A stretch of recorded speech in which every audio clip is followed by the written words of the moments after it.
Alright guys, this is my video response to trademark 629, not to be confused with the trademark, John Cena's cousin. Yeah, this is my fantasy card. I guess I'm calling it WrestleWar 2012 because, well, I'm personally against wars. When it comes to wrestling, it's never a bad thing. Alright, so yeah, this is my fantasy card. My opener would be, I would guess I would title it something like Legacy versus the Future, something like that. Rey Mysterio and Jushin Thunder Liger versus Alex Shelley and Chris Sabin from TNA. No, you don't need build here, obviously. You just give them like 15, 16 minutes. I would have Ray. I would have either Ray or Liger get the pin.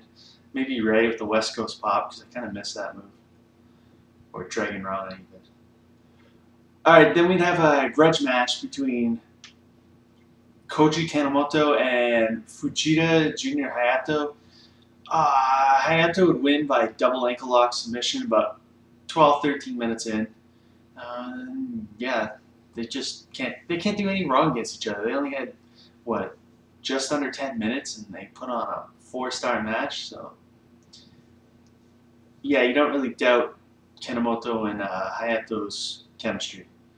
Alright, then we'd have a tag team match, no titles. It was just bragging rights. Best tag team. Who's the best tag team in the world? It'd be kind of your thing for this. Karl, Machine Gun Anderson, and Giant Bernard, Bad Intentions, versus Claudio Castagnoli and Chris Hero, the Kings of Wrestling. Yeah, obviously this would be a great match. I'd have it about 17 minutes, and a KRS-1 on Giant Bernard would be massive, proving that the Kings are the most dominant tag team and the best tag team in the world. Alright, then we have a dream match of sorts. WWE versus New Japan Pro Wrestling. CM Punk versus Yuji Nagata. This is, obviously Punk looks up to Nagata. And yeah, their styles would just go together quite well, I think. You want Punk throwing more kicks, doing more of his Muay Thai stuff. I would have Punk go over with a Pepsi Plunge around 18 minutes. Then we would have intermission because you can't blow people out on this stuff. It's like when ROH has these big supercars, people wonder why there's intermission. It's because you wouldn't survive if they went it all the way through. They do that in Japan with big cards too. Alright, our next match would be a huge match, arguably the match of the decade. No Mercy Worldwide, which is a team I took from real life, sort of. I took some real life aspects and I added an American, so it's worldwide. So this would be No Mercy Worldwide versus Burning Legends in a 5-on-5 elimination tag match, Survivor Series style.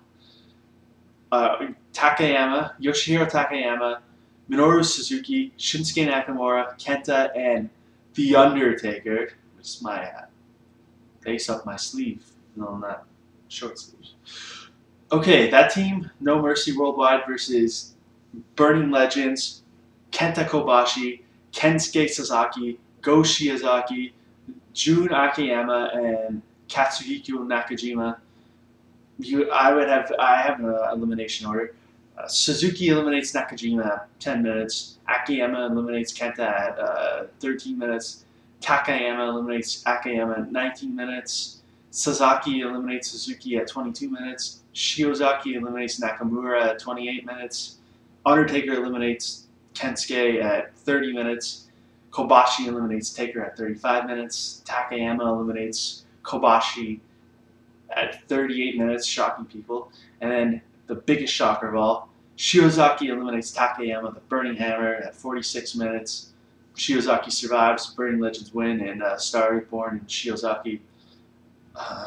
Yeah, obviously I want to put Shiozaki over because you have to put him over as a big name, or he'll flop and Noah might die. They're pretty much depending on this guy. So he's got to make stuff happen. If he hit a Burning Hammer on fucking Takayama, holy shit, and got the pin clean, damn, that'd easily be the biggest victory in his career. And outlasting the likes of Shiozaki and Akiyama and Undertaker, like all those guys, I mean, come on. Yeah, Undertaker's big everywhere, even Japan. Come on. You wrestled there before. Alright, then I would have something nobody said I couldn't do. This would be completely possible 5 years ago. Piper's Pit with special guest, sweet and sour Larry Sweeney. This would just be pure comic gold. You couldn't go wrong with this. Goldmine, and it'd be hilarious. And after that huge match, you need like kind of a relief. You can't just be like, bam, immediately have like a huge match following it. But after Piper's Pit, which would be probably the best Piper's Pit ever, you would have a WWE Championship match. Yeah, that's the runner-up. The semifinal, Shawn Michaels, the champion, versus Daniel Bryan, teacher versus the student. Obviously, you would have, you'd bring up that Michaels helped train Bryan, barely. And you kind of base their feud on, you would do student versus teacher, only you'd flip it around a little bit and have Shawn Michaels be the cocky one, and then Daniel Bryan be the humble one who's wiser, actually. And, Shawn playing a cocky prick, I know, hard to believe, except for, in the 90s and the 80s, early 2000s. Yeah, they'd pull off a classic. You just have a basic storytelling, put Regal in the feud, sort of. And then you have Bryan win with the bell lock at 25 minutes and win the WWE Championship. And it would be the biggest moment of his career. All right, then you have a mini intermission, because that would be obvious. That could be easily be a 5-star match, especially given a decent time, which I did. The main event would be a non-sanctioned loser leaves WWE I Quit match between Mr. Wrestling Kevin Steen, and John Cena. This would be a very big feud, slow build, somewhat similar to Generico and Steen, but more in intensity than anything else. Instead of a friendship, obviously you'd have to do something different. I would have Steen resent John Cena. John Cena's, he's got the looks, he's got the women, he's got the children looking up to him as a superhero. He's the marketing machine. He's rich, he's famous, he has all the stuff Kevin Steen never had. Kevin Steen was the almost the Quasimodo of professional wrestling. He never got a shot because he didn't look a certain way, because he wasn't some clean-cut good guy. He liked to spit in the air, catch his own spit. He liked blowing snot rockets at referees. He was ugly, both physically and in the way he acted. And also, he was too violent, too vicious for television. The fans found him ugly. There's just, it always stopped him from being signed, despite him being, actually more talented than John Cena. Like, you want to make Steen definitely a Cactus Jack-esque, but of course, it's Kevin Steen, but, kind of thing where it's very believable, and it would be. Cena, you'd have to cut loose and, unleash the biggest mean streak in his career. Worse than what he did to JBL in the I Quit match at Judgment Day in 2006, 2005. Either Steen would be hated or he would be the anti-hero to all the ugly people. And there's a lot of wrestling fans that aren't exactly attractive. Not me, of course. And, either way, it works. Cena I would have on a 14-month title reign, and then Steen starts showing up at shows with signs taunting Cena, and he would grab Cena and kiss him and then run out of the arena. Do really fucked up shit, play head games, really mess with people. People are like, what the fuck's this psycho's problem? And that sort of thing. Write letters to him. Write on his Twitter. It's like his open letters that he does to ROH and other places. Very effective. It would work in WWE quite well. Yeah, you have him posting on his Facebook, acting like a crazed fan, and then he starts coming out with a resentment. And John Cena is in a title match, say WrestleMania, which would be absolutely huge. And Kevin Steen cost him the match when the referee's out. Cena loses his belt after 14 months, we'll say. I mean, It's supposed to be an epic title run where Cena had nothing but 4 or 5-star classics, whatever. And Cena just goes over the edge and he demands that Vince signs Kevin Steen. He has fights, you know, he has a fight with Kevin Steen on Raw, and Triple H comes out and he says, "I have no choice but to sign him under one condition." And Triple H says, "Whoever loses this match leaves this company. No questions asked." And, Cena accepts, and Steen, and he smiles, he accepts, they sign up a contract the next week, and Cena hits the attitude adjustment. No, we're calling it FU through the table on Steen. Something like that. Cena would definitely have more attitude, because I want him to go in as the face. I think that would be the right thing to do. Yeah, so our match, loser leaves town. I Quit match. John Cena versus Kevin Steen. I would do one of two things. I could do it either way. I think it would work either way. Either Cena wins with an STFU. Yeah, I'm calling it that.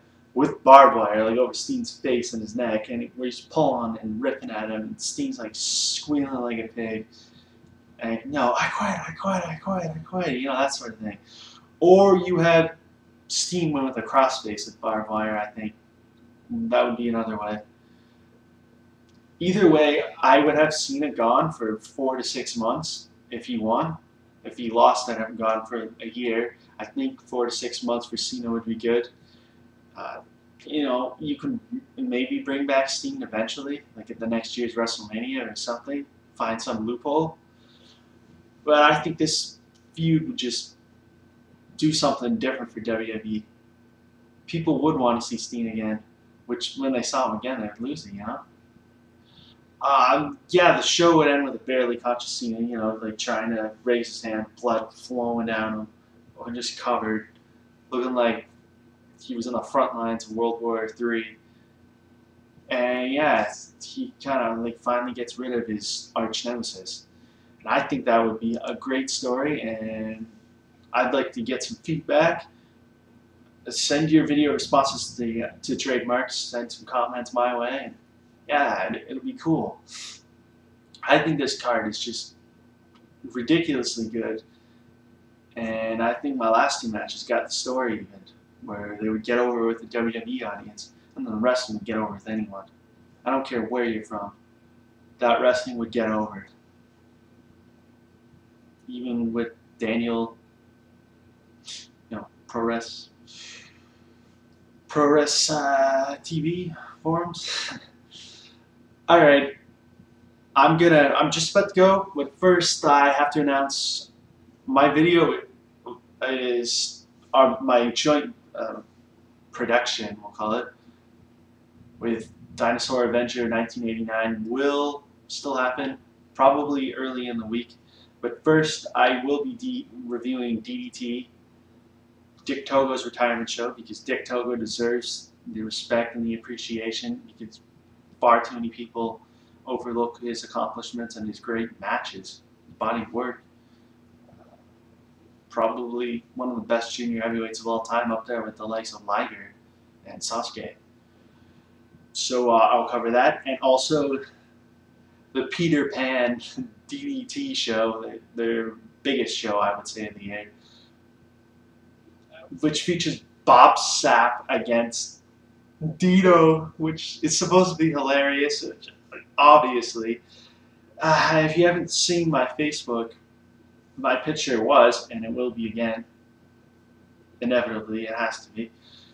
It's Dino grabbing Bob Sapp by the ball bag, and Bob Sapp, the look on his face is just priceless. I mean, I can't wait to see that. I don't care if it's a 5-minute comedy match or if it's 20 minutes, it's going to be great. It's not going to be about wrestling. It doesn't always have to be. Comedy wrestling is not all about wrestling. You could have one suplex, a Gintaro versus, I think it was Ohashi, set for world's first 7 referee match. There was like a suplex, a scoop slam, some stomps, maybe a moonsault. That was it. The referees pretty much did the rest. I mean, comedy is comedy, man. it's not wrestling, but it works so well with wrestling. It's weird. You know, a lot of comedians, just funny people, are wrestling fans. Actually, I would say fucked up people. Alright, so that's enough about that. I think my card is the best I've seen so far, not to discount anyone else. But I would like to see someone beat me. Video response to trademark 629 and just make a video and, I don't know, tag him in it or something. Alright guys, good day, good night, good luck, and good everything else. Hope y'all get laid. Later.